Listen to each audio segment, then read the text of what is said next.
Hey, hello again. Welcome to another edition of Lax Rap. Chief there, Chopper here. Most interesting time of the year now, most competitive time of the year. Playoff action. Elaine, what's more competitive than the playoff games themselves?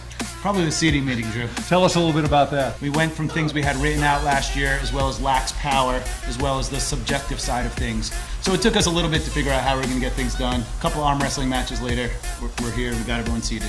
Why don't you tick off the 16 teams in order, 1 through 16, and then we'll talk a little bit about it. Here we go. At the 16 spot, you have Palisades. 15 spot, Culver City. West Ranch comes in at 14. Miracosta, the Lucky, 13. Oaks Christian at a 12 spot. Peninsula Panthers at 11, Redondo at 10, Crespi at 9, Agora at 8, Westlake at 7, Palos Verdes in at a 6 spot, Oak Park at 5, Newberry at 4, at 3 you have Thousand Oaks, Loyola at 2, and the 1 spot for this year's tournament, Harvard Westlake. All right, so Chief, you actually attended the meeting and lived to talk about it. So first thing I want to know is what went into the seedings, who was a stretch, who maybe got short a little bit? Sure, I think everyone actually got where they wanted. I spoke with a bunch of coaches, and they're happy with who they have regardless of their seeds. Whether it's a home game or an away game, they're playing the teams that they feel pretty comfortable playing. So it's amazing how that works out. But going in, Harvard Westlake got to the room a little bit late. Thousand Oaks was looking to make a case to be number 1. On Lax Power, they're number 1. But it came down to strength of schedule. Harvard Westlake hasn't lost out of LA, so they're in at the 1 seed. And Loyola's schedule, once again, got them up to the 2 seed. They beat Thousand Oaks by 7, so that gets them in the 2 spot.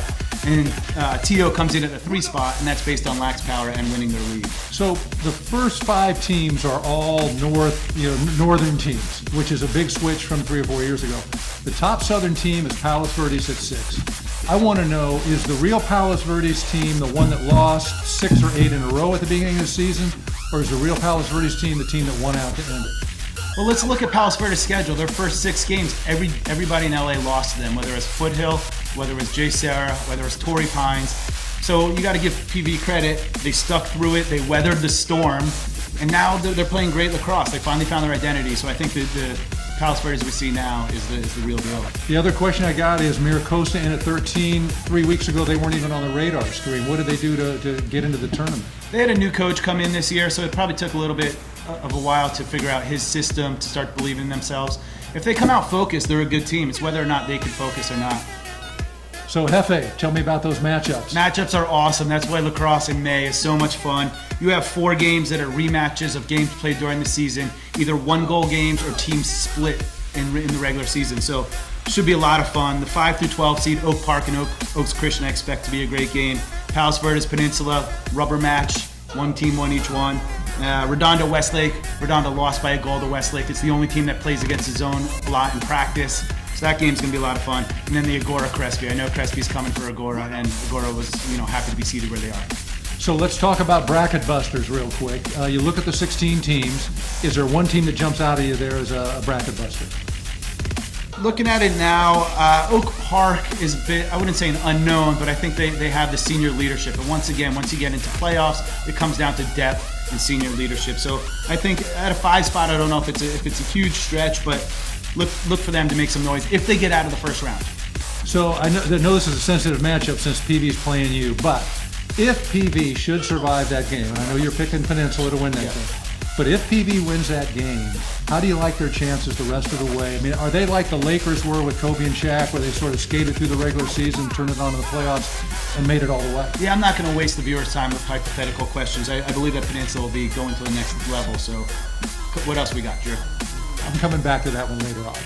Here's a question for you. Last year, PV was the top seed. Harvard Westlake upset them. If they get to the finals, it would mean that Harvard Westlake, a 1 seed, is playing PV, a 6 seed.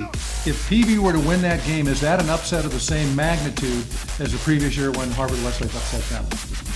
I don't think so. I think Harvard Westlake last year was knocking on the door to become a program, not just a team, but a program that could do it every year. So now that they're back there, Palos Verdes, we know, is an established program. So if Palos Verdes beat Harvard Westlake, it's not that big of an upset. That is just about a wrap here at Lax Raps. Lane, the PV Penn game, tell me what's going to happen. Expect a close game. I think Peninsula will probably win by 3. Talk to the odds guys in Vegas. Peninsula's a little bit hungrier coming in after a loss. splitting game. So I say a three goal spread right now, Joe. Good luck to your team playing on a nice polished turf rather than the cow fields at Penn. That's going to wrap it up here. All the playoff games start on Tuesday. Get out and see a couple of them, and we'll see you guys next week.